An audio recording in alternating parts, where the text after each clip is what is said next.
செய்தியாளர்களுக்கும் தொலைக்காட்சி ஊடக நண்பர்களுக்கும் என்னுடைய நன்றியை தெரிவித்துக் கொள்கிறேன். மறுமலர்ச்சி திராவிட முன்னேற்றக் கழகத்தின் முக்கியமான நிர்வாகக் குழு கூட்டம் இன்று தாயகத்தில் காலை 9:30 மணி அளவிலேயே தொடங்கிவிட்டதால் இந்த கூட்டத்தின் முக்கியத்துவத்தை கருதி எங்களுடைய சட்டமன்ற உறுப்பினர்கள் கடையநல்லூர் சட்டமன்ற உறுப்பினர் திமு ராஜேந்திரன் அவர்களும் சீர்காழி சட்டமன்ற உறுப்பினர் வழக்கறிஞர் செந்தில் செல்வன் அவர்களும் இந்த கூட்டத்திலே பங்கேற்ற காரணத்தால் அவர்கள் சட்டமன்றத்திற்கு செல்ல வாய்ப்பில்லாமல் போய்விட்டது. அறுதி பெரும்பான்மையை சட்டமன்றத்திலே மாண்புமிகு முதலமைச்சர் ஜோசப் விஜய் அவர்கள் நிரூபித்துவிட்டார். ஆகவே ஆளுநர் விதித்த 3 நாள் கெடுவிற்குள் சட்டமன்ற அவையிலேயே, அதுதான் பெரும்பான்மையை தீர்மானிக்கிற இடம் ஆளுநர் மாளிகை அல்ல, சட்டமன்றம்தான். அந்த சட்டமன்றத்தில் பெரும்பான்மையை நிரூபித்திருக்கிறார். திராவிட முன்னேற்றக் கழகத்தினுடைய தலைவர் ஆர் உயிர் சகோதரர் தளபதி ஸ்டாலின் அவர்கள் கூறியவாறு 6 மாத காலம் அவகாசம் கொடுப்போம் இந்த அரசுக்கு, அதுவரை நாம் பொறுமையை கடைபிடிப்போம் என்ற வகையிலே சொல்லியிருக்கிறார். எங்கள் நிலைப்பாடும் அதுதான். அவர் ஆட்சிக்கு வந்திருக்கிறார். அவர் சிறந்த நிர்வாகத்தை கொடுக்க வேண்டும் என்று தீர்மானித்திருப்பதை அவருடைய முதல் பேச்சிலேயே வெளிப்படுத்தியிருக்கிறார். நாங்களும் அதே விதத்தில் ஆட்சிக்கு எப்படி திமுக கூறுகிறதோ அதைப் போல 6 மாத காலம் அமைதியையும் பொறுமையையும் கடைபிடிப்பதென்றும், இந்த அரசு எடுக்கின்ற முயற்சிகள் நல்ல முயற்சிகள், நல்ல திட்டங்கள் வெற்றி பெற வேண்டும் என்றும் மறுமலர்ச்சி திராவிட முன்னேற்றக் கழகத்தின் சார்பில் நான் எங்கள் விருப்பத்தை, வாழ்த்துக்களை இன்றைய முதலமைச்சர் அவர்களுக்கு தெரிவித்துக் கொள்கிறேன். பேரறிஞர் அண்ணா அவர்கள் 67 ஆட்சி பொறுப்புக்கு வந்த பின்னர் தியாகச்சுடர் பெருந்தலைவர் காமராஜர் அவர்களையும் முன்னாள் முதலமைச்சர் மதிப்புக்குரிய பக்தவச்சலம் அவர்களையும் மற்ற தலைவர்களையும் வீடு தேடி சென்று பார்த்ததைப் போல இன்றைய முதலமைச்சர் மாண்புமிகு ஜோசப் விஜய் அவர்களும் இதுவரை முதலமைச்சராக இருந்த சகோதரர் தளபதி ஸ்டாலின் அவர்கள் இல்லத்திற்கும் சென்று பல்வேறு கட்சிகளினுடைய தலைவர்களின் இல்லங்களுக்கும் அலுவலகத்துக்கும் சென்று ஒரு நல்ல முன்மாதிரியை ஃபார் ஹெல்தி பாலிடிக்ஸ், ஆரோக்கியமான அரசியல் தழைப்பதற்கு அவர் மேற்கொண்டிருக்கக்கூடிய இந்த அணுகுமுறையை மெச்சுகிறேன். அதற்கு என் பாராட்டுக்களையும் தெரிவித்துக் கொள்கிறேன். இன்றைக்கு நடைபெற்ற நிர்வாகக் குழுவில் நாங்கள் நிறைவேற்றியிருக்கிற தீர்மானங்களில் முதல் தீர்மானமே மதச்சார்பின்மை, சமூக நீதி, ஜனநாயகம், கூட்டாட்சி கொள்கை, போதை கலாச்சார ஒழிப்பு, பெண்கள் பாதுகாப்பு, இவற்றை பாதுகாத்து இந்த நெறிகளிலே இருந்து இம்மி அளவும் பிசகாமல் தமிழக அரசு மாண்புமிகு ஜோசப் விஜய் அவர்கள் ஆட்சியை நடத்திட வேண்டும் என்ற வேண்டுகோளையும் நாங்கள் முன்வைக்கிறோம். கட்சியினுடைய அடுத்த கட்ட நடவடிக்கைகளை பற்றி நாங்கள் தீர்மானிக்கிற போது தமிழ்நாட்டில் விவசாயிகளுக்கும் விவசாயத்துக்கும் சுற்றுச்சூழலுக்கும் பெருங்கேடாக பெருந்தீங்காக இருப்பது ஜூலிஃப்ளோரா என்று அழைக்கப்படுகிற சீமை கருவேல மரங்கள் தான். இன்று கேரளாவிலே எந்த இடத்திலும் அதை பார்க்க முடியாது. அது முளைக்கும் போதே தூரிலே இருந்து வேரோடு பிடுங்கி எறிந்து விடுவார்கள். ஆனால் இங்கே தமிழ்நாடு பூராவும் அடர்ந்து படர்ந்து விட்டது. இது நீக்கப்பட வேண்டும் என்று 2015 ஆண்டு செப்டம்பர் 19 உயர்நீதிமன்ற மதுரை கிளையில் நான் ரிட் மனு தாக்கல் செய்தேன். பல அமர்வுகளிலே கலந்து கொண்டு இந்த ஜூலிஃப்ளோராவை அகற்றுவதற்கான வாதங்களை வைத்தேன். அப்பொழுது அந்த அமர்விலே இருந்த நீதியரசர் மாண்புமிகு செல்வம் அவர்களும் நீதியரசர் மாண்புமிகு கலையரசர் அவர்களும் சீமை கருவேல மரங்களை அடியோடு அகற்றுவதற்கு அரசாங்க அதிகாரிகளும் விவசாயிகளும் அனைத்து தரப்பினரும் முழுமையாக ஈடுபட வேண்டும், இவற்றை நீதிபதிகள் கண்காணிக்க வேண்டும் என்று ஒரு தீர்ப்பினை 2016 ஆண்டு டிசம்பர் 21 தீர்ப்பை வழங்கினார்கள். நீதிமன்றத்திலேயே என்னை பார்த்து நீதியரசர் செல்வம் அவர்கள், நீங்களே உங்களுடைய கட்சி தொண்டர்களோடு சென்று இந்த வேலையில் பணியில் ஈடுபடுவது மற்றவர்களுக்கும் ஒரு ஊக்குவிப்பதாக இருக்கும் என்று சொன்னார்.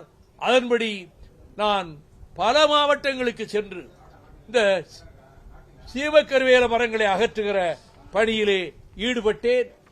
அதைப் போலவே அதற்கு பிறகு ஐடிஐ சென்னையில் இருக்கக்கூடிய ஐடிஐ நிறுவனம் அங்கே இருக்கக்கூடிய சீமக்கருவேல மரங்களால் தான் அவர்களுக்கு உதவியாக இருக்கிறது என்றும், அங்கே இருக்கக்கூடிய அங்கே மான்கள்லாம் நிறைய இருக்கு, அங்கே அந்த சூழலை பாதுகாக்க வேண்டும் என்றும் சீமக்கருவேல மரங்களை அகற்றக்கூடாது என்றும் ஒரு ரிட் மனுவை தாக்கல் செய்து அதன் பேரில் மதுரை கிளையிலே கொடுக்கப்பட்ட அந்த உத்தரவுக்கு தடை விதிக்கப்பட்டது. அந்த தடையை எதிர்த்து உயர்நீதிமன்றத்திலே பல அமர்வுகளில் நானும் கலந்து கொண்டு வாதங்களை எடுத்து வைத்திருக்கிறேன். கடைசியாக அவர்கள் மீண்டும் உயர்நீதிமன்றத்தின் மதுரை கிளைக்கே அந்த வழக்கு வந்து அங்கே நீதியரசர் மாண்புமிகு சதீஷ்குமார் அவர்களும் நீதியரசர் மாண்புமிகு பரத் சக்கரவர்த்தி அவர்களும் இருந்த அமர்வில் இந்த ஆண்டு 2026 ஆண்டு மார்ச் மாதம் 18 ஒரு இறுதியான தீர்ப்பை வழங்கினார்கள். சீமை கருவேல மரங்களை முற்றாக அகற்றினால்தான் விவசாயத்தை வேளாண்மையை பாதுகாக்க முடியும், சுற்றுச்சூழலை பாதுகாக்க முடியும்.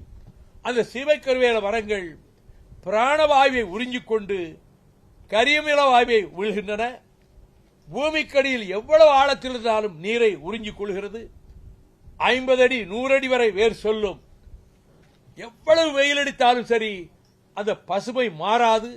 அந்த சீமக்கருவேல மரங்கள் இருக்கக்கூடிய அந்த இலைகள் அப்படியே தான் இருக்கும். ஆனால் அந்த மரங்களுக்கு கீழே ஆடு மாடுகள் போய் நிழலுக்கு கூட நிற்காது.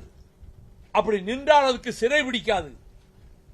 அது பசுமாடாக இருந்தாலும் சரி, எருமமாடாக இருந்தாலும் சரி, பொதுவாக ஆடு மாடுகளே அங்கே செல்லாது. இப்படி சுற்றுச்சூழலை படுநாசமாக்கக்கூடிய இந்த சீமக்கருவேல மரங்களை அகற்றுவதற்கு அரசாங்கம் முழுமூச்சாக ஈடுபட வேண்டும் என்று நீதிபதிகள் சொல்லியிருக்கிறார்கள். இந்த அரசு அதற்கான நடவடிக்கைகளை மாண்புமிகு ஜோசப் விஜய் அவர்களின் அரசு மேற்கொள்ள வேண்டும் என்பதையும் நான் இந்த நேரத்தில் பத்திரிகையாளர்கள் மூலமாக வலியுறுத்திக் கொள்கிறேன். இந்த பணியிலே நான் ஈடுபடுவதற்காக ஜூன் 1 தொடங்கி எங்கள் கிராமத்திலே கலிங்கப்பட்டி கிராமத்திலிருந்து தொடங்கி மாவட்ட வாரியாக முதல் கட்டத்தில் 13 மாவட்டங்களுக்கு சென்று அந்த சீமக்கருவேல மரங்களை அகற்றுவதற்கு ஆங்காங்குள்ள விவசாயிகளையும் எங்கள் கட்சி தோழர்களையும் சேர்த்துக் கொண்டு அந்த பணியிலே நானே நேரில் ஈடுபடுவதென்றும் இந்த நிர்வாகக் குழுவிலே நாங்கள் தீர்மானித்திருக்கிறோம். அடுத்து இன்னொரு மிக முக்கியமான ஒரு கோரிக்கை, தென்காசி மாவட்டத்தில் உள்ள சங்கரங்கோயில் வட்டம், சிவகிரி வட்டம், திருவேங்கடம் வட்டம் பகுதியில் உள்ள 25,000 ஏக்கர் நஞ்சை நிலங்களுக்கு பாசன வசதி அளிக்கும் உள்ளாறு அணைக்கட்டு திட்டத்தை தமிழக அரசு நிறைவேற்ற முன்வர வேண்டும் என்பதை வலியுறுத்தியும் மேற்கு தொடர்ச்சி மலை சரிவுகளிலே இருந்து கூட்டம் கூட்டமாக வருகிற காட்டு பன்றிகள் விவசாய பயிர்களை எங்க ஊர் வரைக்கும் வந்துருச்சு, எங்க ஊரை தாண்டி போயிடுச்சு. விவசாய பயிர்களை அடியோடு அழித்து விடுகின்றன. விவசாயமே செய்ய முடியவில்லை. இதற்கு என்ன பரிகாரம்? அந்த விலங்குகள் பட்டியலே இருந்து இந்த காட்டு பன்றிகள் அந்த லிஸ்ட்ல இருந்து ரிமூவ் பண்ணணும், டெலீட் பண்ணணும். அது மத்திய அரசு தான் செய்யணும். அந்த மத்திய அரசை செய்வதற்கு மாநில அரசு நடவடிக்கை எடுக்க வேண்டும் என்பதை வலியுறுத்தியும் முதல்ல உள்ளாறு அணைக்கட்டு திட்டத்தை தமிழக அரசு நிறைவேற்ற முன்வர வேண்டும் என்று வலியுறுத்தியும் அதைப்போல இந்த காட்டுப்பன்றிகள் பிரச்சனையில் மத்திய அரசு எடுக்க வேண்டிய நடவடிக்கைகளை மாநில அரசு மூலம் மேற்கொள்வதற்கு வலியுறுத்தியும் பெருந்தலைவர் காமராஜர் ஆட்சி காலத்தில் கேரள தமிழக எல்லையிலே உள்ள செண்பகவல்லி தடுப்பணை ஒரு 20,000 ஏக்கர் நிலங்களுக்கு 26 ஏக்கர் நிலங்களுக்கு பாசன வசதி அளித்து வந்தது. அது பழுதுபட்டது. அதை சரி செய்வதற்காக மக்கள் எம்ஜிஆர் ஆட்சி காலத்தில் முதலில் ஒரு 5 லட்சம் ரூபாய் அனுப்பி வைத்தார்கள். நீண்ட காலம் வைத்திருந்த பின்னர் உமன் சாண்டி முதலமைச்சராக இருந்தபோது நானும் எங்கள் இயக்கத்தின் முன்னோடிகளும் சேர்ந்து சென்று திருவனந்தபுரத்திலே அவரை சந்தித்து பல்வேறு கோரிக்கைகளில் இந்த செண்பகவல்லி அணைக்கை பழுது பார்த்து கொடுக்க வேண்டும் என்ற கோரிக்கையை வைத்தபோது அவர் இந்த தண்ணீர் வீணாக கடலுக்குத்தான் போகிறது, எங்களுக்கும் பயனில்லை, எனவே இதை சரி செய்து கொடுத்து விடலாம் என்று சீஃப் செக்ரட்டரியை கூப்பிட்டு நீங்க வைகோவோட தொடர்பு வச்சுக்கிடுங்க, பிடபிள்யூ செக்ரட்டரி தொடர்பு வச்சுக்கிட்டோம், இந்த அணையை பழுது பார்த்து கொடுத்து விடுவோம் என்று சொன்னார். ஆனால் 3 மாதத்துக்குள் தேர்தலிலே ஆட்சி மாறிவிட்டது. பின்னர் வந்த காம்ரேட் அச்சுதானந்தன் ஆட்சியிலே அவர்கள் அந்த கோரிக்கையை நிறைவேற்ற முன்வரவில்லை. நான் அவரை போய் நேரில் பார்த்தேன், அச்சுதானந்தன் அவர்களையும் பார்த்தேன், அதற்கு பின்னர் பினராயி விஜயனையும் பார்த்தேன். ஹைகோர்ட் மதுரை கிளையிலே என் தம்பி ரவிச்சந்திரன் இந்த செண்பகவல்லி தடுப்பணை குறித்து தாக்கல் செய்த வழக்கு இப்பவும் நிலுவையில் இருக்கிறது. அந்த செண்பகவல்லி தடுப்பணையை முழுமையாக கட்டுவதற்கான முழுசா உடைச்சு போட்டாங்க. கட்டுவதற்கு தமிழக அரசு முன்வர வேண்டும். அதற்கான எவ்வளவு தொகை செலவாகிறதோ அதை தமிழக அரசு ஏற்றுக்கொள்ள வேண்டும். ஆனால் இதை அப்படி செய்வதற்கு கேரள அரசு தான் முடிவெடுத்து அனுமதிக்க வேண்டும்.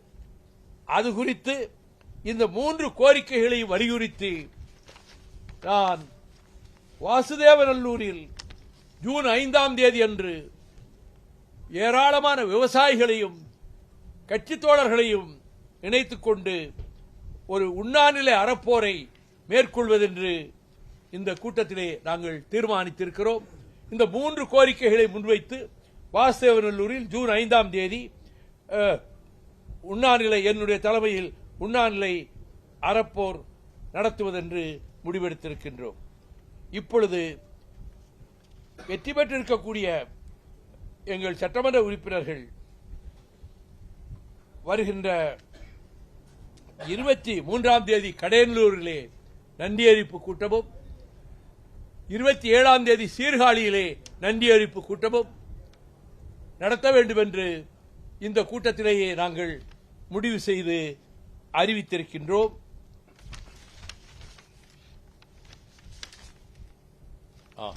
மதுக்கடைகளை 2023ஆம் ஆண்டு அப்பொழுது இருந்த மாண்புமிகு ஸ்டாலின் அவர்களின் தலைமையிலான திமுக அரசு 500 டாஸ்மாக் மதுக்கடைகளை வழிபாட்டு தலங்கள் கல்வி நிறுவனங்கள் அருகே செயல்பட்டு வந்த டாஸ்மாக் கடைகளை மூடியது. தற்போது மொத்தத்தில் தமிழ்நாடு மாநில வணிகக் கழகத்தால் 4765 மதுபான சில்லறை விற்பனை கடைகள் நடத்தப்பட்டு வருகின்றன. தற்போது ஆட்சி பொறுப்புக்கு வந்திருக்கக்கூடிய மாண்புமிகு ஜோசப் விஜய் அவர்கள்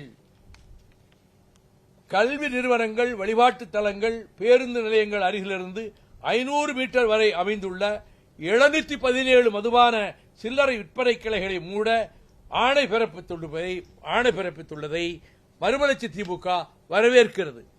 it is a good step, it is a good gesture. ஆனால் முழு மதுவிலக்கு தான் எங்களுடைய இலக்கு என்ற வகையில் நான் கிட்டத்தட்ட 1200 கிலோமீட்டர் நடைபயணம் மேற்கொண்ட போது வழிநெடுகிலும் லட்சக்கணக்கான மக்களை சந்திக்கிற போது இதையே வலியுறுத்தி நான் நடைபயணம் மேற்கொண்டவன். எனவே முழு மதுவிலக்கை கொண்டு வருவதற்கும் இந்த அரசு நடவடிக்கைகளை எதிர்காலத்தில் எடுக்க வேண்டும் என்பதையும் இந்த நிர்வாகக் குழுவின் மூலமாக தமிழக அரசை நாங்கள் வேண்டிக் கொள்கிறோம். இதற்கு பிறகு ஜூன் 27ஆம் தேதி வருகிற ஜூன் 27ஆம் தேதி அன்று கழகத்தின் 32வது பொதுக்குழுவை சென்னையிலே நடத்துவதென்றும் நாங்கள் தீர்மானித்திருக்கிறோம். எங்கள் கட்சியினுடைய இயக்கத்தினுடைய வார பத்திரிகை சங்குலி தொடங்கப்பட்டு 30 ஆண்டுகள் ஆயிற்று.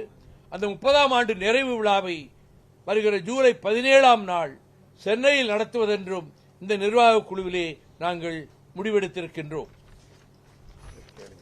நீங்க ஏதாவது கேளுங்க, நான் சொல்றேன்.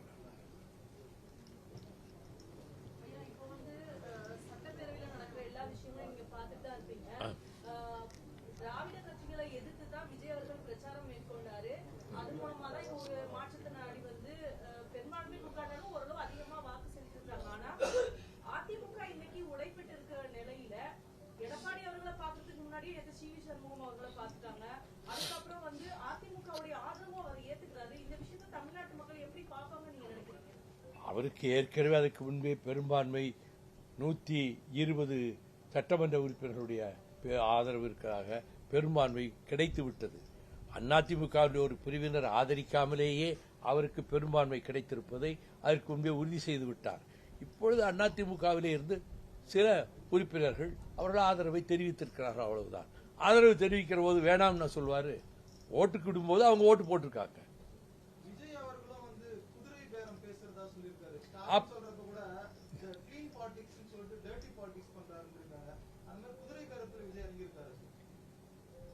எனக்கு தெரிய அவர் குதிரை பேரத்தில் ஈடுபட்டதாக தெரியவில்லை.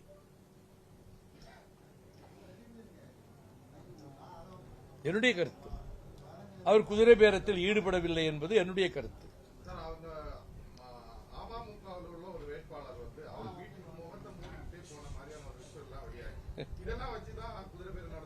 ஒரு எம்எல்ஏ வாலண்டியரா போய் அமமுகவில் வந்த எம்எல்ஏ ஜெயிச்ச எம்எல்ஏ அவர் வாலண்டியரா போய் இன்றைய முதலமைச்சர் விஜய் அவர்களுக்கு ஆதரவு தெரிவிச்சிருக்காரு. இது எப்படி குதிரை பேரமாகும்? எனக்கு தெரியாது. முகத்தை மூடினாரா முகத்தை திறந்தாரான்னு எனக்கு தெரியாது. எனக்கு தெரியாது.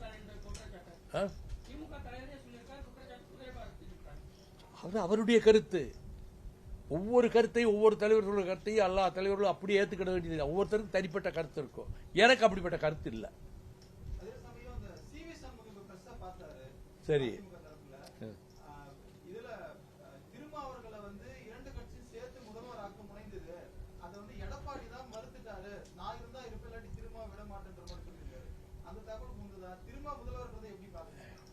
இது பற்றி எந்த கருத்தும் கூற விரும்பவில்லை. காரணம், மார்க்சிஸ்ட் கம்யூனிஸ்ட் கட்சியினுடைய அகில இந்திய பொதுச் செயலாளர் காம்ரேட் பேபி ஒரு கருத்தை சொன்னார், மறுநாள் அந்த கருத்தை மறுத்து சொன்னார்.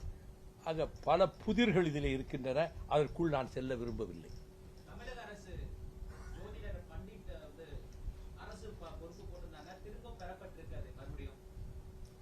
திரும்ப பெற்றுட்டாங்களா?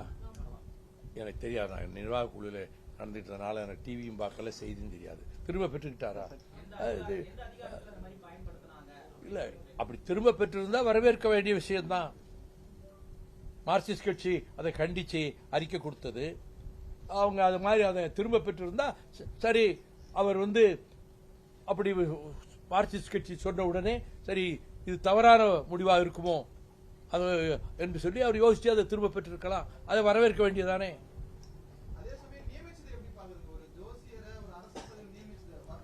அது நியமிச்சதுதான் வாபஸ் வாங்கிட்டாருல, திரும்ப பெற்றுக்கிட்டாருல. இனிமே அதுக்குள்ளே போகணும்.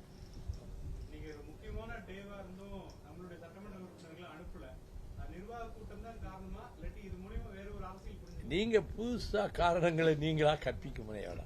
முக்கியமான நிர்வாக குழு என்பதால் தேர்ந்தெடுக்கப்பட்ட 2 சட்டமன்ற உறுப்பினர்கள் அதிலே கலந்து கொள்வது அவசியம் என்று நாங்கள் முடிவெடுத்ததால் அவர்கள் இந்த கூட்டத்திலே கலந்து கொண்டார்கள்.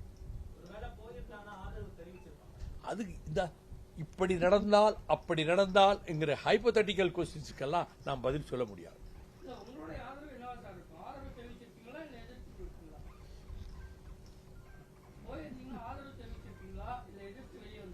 வரவேற்றிருக்கிறோம் சொல்லிட்டேன்ல. ஜோசப் விஜய் ஆட்சியை வரவேற்றுக்கொண்டு முதலே நான் சொல்லிட்டேன். அதிலே I stand by it. We welcome the formation of the government. அவர் ஆட்சி அமைப்பதற்கு வரவேற்றுக்கொண்டு சொல்லிட்டேன். அது நீங்களே கற்பனை பண்ணிக்கிறீங்க. அது இப்படி நடந்திருந்தால் அப்படி நடந்திருந்தால் எப்படிங்கிற ஹைப்போதெட்டிக்கல் கொஸ்டின்ஸ் இருக்குல்ல, அதுக்கெல்லாம் நான் ரிப்ளை பண்ண முடியாது.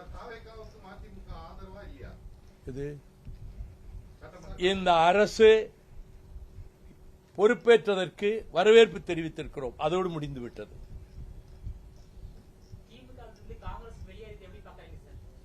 அது காங்கிரஸ் எடுத்த முடிவு. அதை பத்தி நான் என்ன கமெண்ட் பண்ண முடியும்? திமுக கூட்டணியை தான் தொடரும். இந்த தோழமை தொடரும்.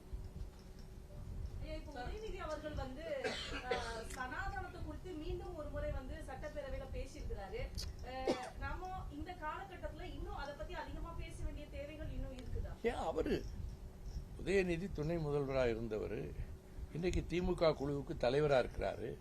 கருத்து சொல்ல சகல உரிமையும் அவர் உண்டு. அந்த ஒவ்வொருத்தர் சொல்ற கருத்துக்கெல்லாம் நான் ரியாக்ட் பண்ண மாட்டேன். That is my stand.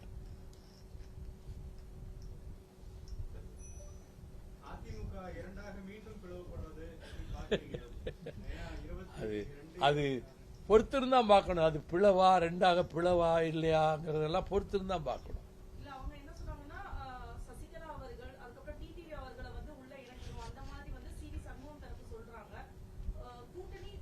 இது ரொம்ப வெரி காம்ப்ளிகேட்டட் மேட்டர்ஸ்.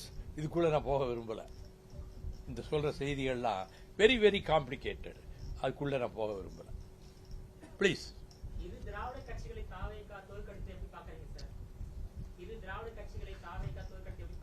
திராவிட கட்சிகளை தோற்கடிக்கணும்னு சொல்லி அவர் வல்ல அலைசருக்கு தான் ஆட்சி அமைக்கணும்னு வந்தாரு. அவருக்கு ஆட்சி பெருமானம் கிடைச்சிருக்கு. அவ்வளவுதான்.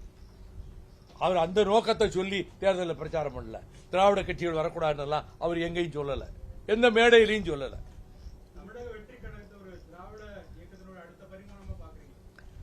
அது அவர் எடுத்துக்கொண்டு போகிற முறை, நடத்துகின்ற ஆட்சி முறை, அவருடைய அணுகுமுறை எல்லாவற்றையும் வாட்ச் பண்ணி பொறுத்திருந்துதான் இதுக்கு பதில் சொல்ல முடியும். அவர் பெரியார் திடலுக்கு சென்று அறிவாசான் தந்தை பெரியாருக்கு அவர் மரியாதை செய்ததிலிருந்தே அவர் தந்தை பெரியாரை, திராவிட இயக்கத்தை மதிக்கிறார் என்பதுதான் அதற்கு அடையாளம். அது நீ போக போதானே பார்க்கணும். இப்ப போய் அவர் பார்த்தது வரவேற்புக்குரியது. எங்களுக்கெல்லாம் மகிழ்ச்சி. போய் பார்த்தது, அண்ணன் வீரமணியிடம் அவர் வாழ்த்து பெற்றது, ரொம்ப மகிழ்ச்சி.